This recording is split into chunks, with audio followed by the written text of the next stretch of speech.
Film की शुरुआत होती है एक फैमिली को दिखाने से, जिसमें मेसी नाम की एक लड़की अपनी मॉम और डैड के साथ रहा करती थी। आज उसके डैड की बर्थडे थी, जिनके लिए मेसी ने केक बनाया था। केक लेकर डैड के पास जाते हैं बर्थडे विश करने के लिए, जहाँ हमें पता चला कि उसके डैड पैरालाइज है, जिसकी वजह से ना तो वो चल फिर सकते हैं और ना ही कुछ बोल सकते हैं। तो हर वक्त वो बस व्हील चेयर पर ही रहते हैं। जिसके बाद ये दोनों माँ बेटी उनकी बर्थडे मनाने लगती है और यहाँ उसकी मॉम अपने हस्बैंड को गिफ्ट भी देती है, जो अजीब सा ही गिफ्ट था, क्योंकि उसे खोलने पर कुछ हथियार और चाकू निकलते हैं, जो खुद मेसी की मॉम रोज ने बनाए थे। हैरत वाली बात की उनकी हैंडल किसी हड्डी से बने लग रही थी, जो चीज मेसी के डैड ने भी नोटिस कर ली थी। वो काफी गौर से उन्हें देखने लगी, पर क्या करती, जाकर भी कुछ बोल नहीं पाते। अब मेसी की मॉम रोज अपने हस्बैंड को एक इंजेक्शन लगाती है, जिसके बाद उन्हें केक खिलाने लगी कि तभी इनके दरवाजे पर दस्तक होने लगी। ये हैरान रह गई कि इस वक्त कौन हो सकता है। तब मेसी और रोज दरवाजे की तरफ जाने लगी, लेकिन तभी ये दस्तक तेज हो गई। ऐसा लग रहा था जैसे कोई जोर जोर से दरवाजा पीट रहा है, जिस वजह से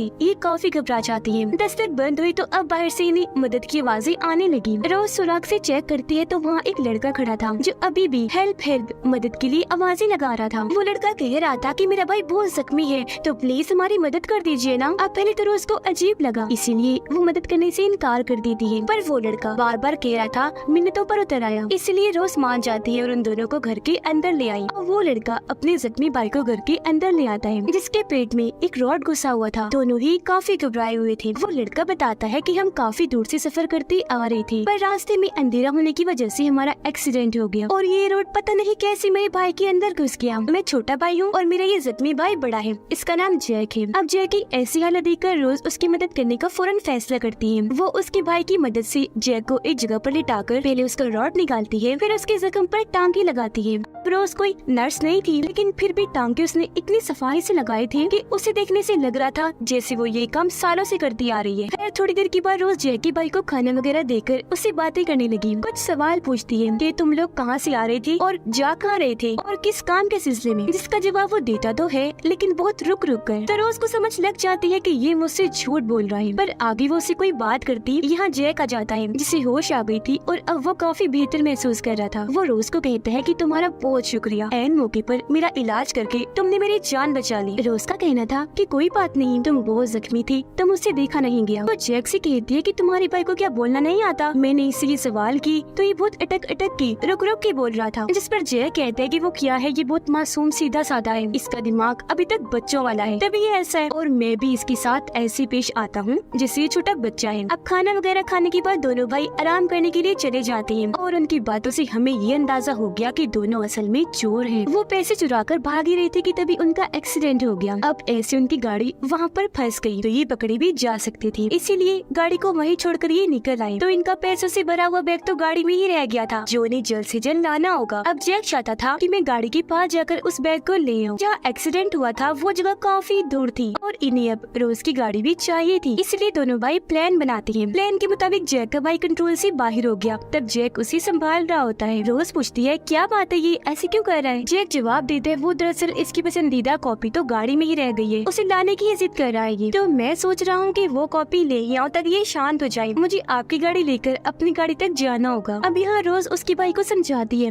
कि बेटा ऐसी जिद नहीं करती, तुम्हें कॉपी चाहिए ना, मिल जाएगी, थोड़ा सब्र रखो। जिस पर उसका भाई थोड़ा शांत हो गया, लेकिन फिर रोज को पता नहीं क्या हुआ, वो कहती है कि मुझसे भी इसकी ऐसी हालत देखी नहीं जा रही, चलो इसे ला ही देती है वो कॉपी। जो कहकर अब रोज और जैक गाड़ी लेकर एक्सीडेंट वाली जगह पर जाने के लिए निकल गई। पर जाते जाते रोज मेसी को कहती है कि बेटा तुम घर पर अकेली हो, ओके, तो जैक के भाई से ज्यादा बात मत करना। इस पर मेसी मान भी गई, कहती है मामा अब बिल्कुल बेफिक्र होकर जाइए, मैं पूरा ख्याल रखूंगी। जिसके बाद वो दोनों निकल गयी। जब रास्ते में थी तो अपनी अपनी फैमिलीज के बारे में बात करने लगे। यहाँ रोज दुखी होती हुई बताती है कि मेरा भी एक बेटा था, पर एक गाड़ी से उसका बहुत बुरा एक्सीडेंट हुआ, जिस वजह से उसकी मौत हो गई। मेरा बेटा मुझे बहुत प्यारा था, जिसे मैं आज भी बहुत याद करती हूँ। घर में मेसी को हम देखते हैं, जिसका जैक के भाई से बात करने का बहुत दिल कर रहा था, क्योंकि आज वो पहली बार किसी और से बात करने वाली थी। असल में रोज ने शुरू से ही उसे बहुत सख्ती वाले माहौल में पाला, कभी भी मेसी को उसने किसी से बात करनी नहीं दी। यही वजह है कि आज तक उसने सिर्फ अपनी मोम रोज से ही बात की। तो उसे देखकर मेसी का बहुत दिल चाह रहा था कि इससे बात करूं। वो फिर काफी सोचने के बाद आखिर जैक के भाई के पास चली ही जाती है और उससे बातें करना शुरू कर देती है।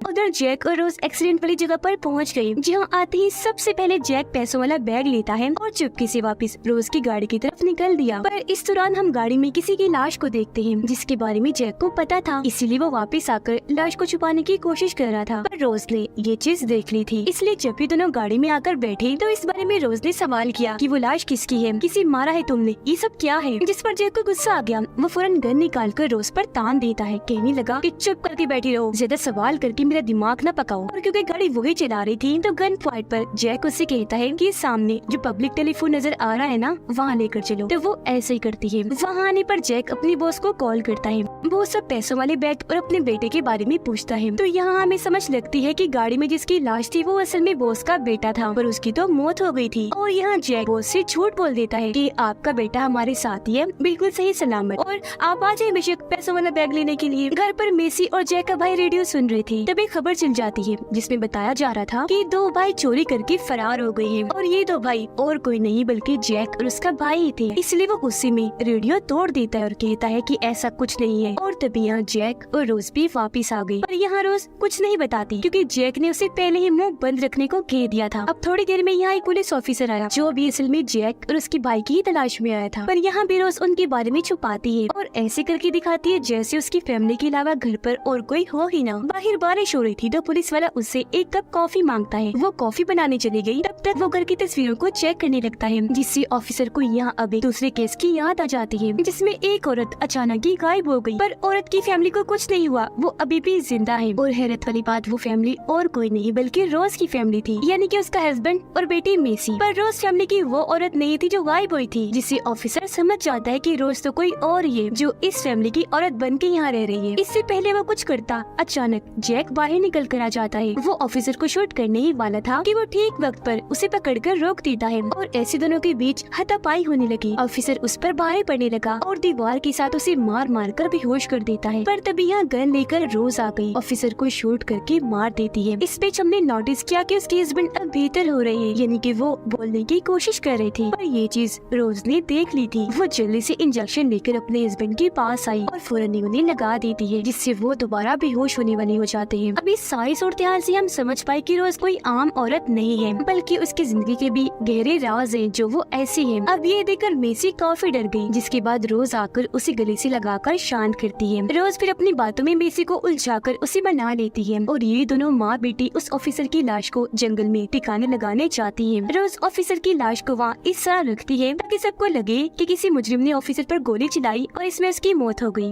अब हम जैक और उसके भाई को बेसमेंट में देखते हैं। भागने के लिए घर से बाहर आ जाते हैं, पर जैक को याद आया, ओ शिट, मैं तो पैसों वाला बैग घर के अंदर ही भूल आया। जिस पर उसका भाई कहते हैं, छोड़ो भाई, रहने दो, भूल जाओ उन पैसों को। पर जैक कहते हैं कि नहीं, तुम इंतजार करो, मैं जाता हूँ और पैसे लेकर आया बस 2 मिनट में। अब जब वो खिड़की के जरिए घर के अंदर जाने लगा तो अब की बार वो एक खुफिया कमरे में आ पहुँचता है, जहाँ पर उसे एक औरत बहुत ही बुरी हालत में बंधी हुई मिलती है। उसकी हालत इतनी खराब थी कि चेहरा भी अजीब सा हो गया था, और सबसे दर्दनाक बात, उसके हाथ पाँव काट दिए गए थे। और अब यहाँ सारा राज खुलकर सामने आता है। यहाँ जैक को पता चला कि ये औरत ही असल में इस घर की असली मालकिन है, और ये फैमिली यानी हस्बैंड और बेटी मेसी भी इसी की है, यानी कि वो गायब नहीं हुई थी बल्कि उसे अगवा करके उसके इसी घर में ही कैद कर दिया था। असल में जैसा कि रोज ने बताया था कि मेरी बेटे की कार एक्सीडेंट में मौत हो गई, तो उसकी बेटे की मौत इसी औरत की गाड़ी से हुई, पर वो नॉर्मल एक्सीडेंट था, इसने जानबूझ के नहीं मारा था उसे। पर रोज तो बेटे की मौत से इतना पागल हो गई कि उसने बदला लेने का ठान लिया। उसने इस औरत की पूरी ही फैमिली को कैद कर लिया। इसमें सबसे पहले उसने हस्बैंड को ऐसी दवाइयाँ दी कि उसका जिस्म पैरालाइज हो गया, जिससे वो चलने फिरने की क्या बोलने के काबिल भी ना रहा। उसका अपने जिस्म पर ही कंट्रोल खत्म हो गया। करें बात मेसी की, उस वक्त वो काफी छोटी थी तो इन बातों को वो नहीं समझ सकती थी। तब उसे भी रोज ने अपनी बातों में उलझाकर ये कह दिया कि मैं तुम्हारी माँ हूँ, और तभी से वो रोज को अपनी मॉम समझने लगी। फिर रोज ने इस औरत यानी घर की असली मालकिन को यहाँ कैद करके उसके हाथ पाँव काट दिए। पूरे घर में कैमरे लगा दिए ताकि ये औरत रिकॉर्डिंग से अपनी फैमिली को देख सके, और ये भी कि किस तरह अब उसकी फैमिली रोज की फैमिली बन गई है, जहाँ ये हंसी खुशी रहती है। सिर्फ यही नहीं बल्कि रोज तो इतनी खतरनाक औरत बन गई थी कि वो चाकू छुरियों की हड्डियों के जो हैंडल थे वो उसने इसी औरत की बाजू और टांगों की हड्डियों से बनाए थे।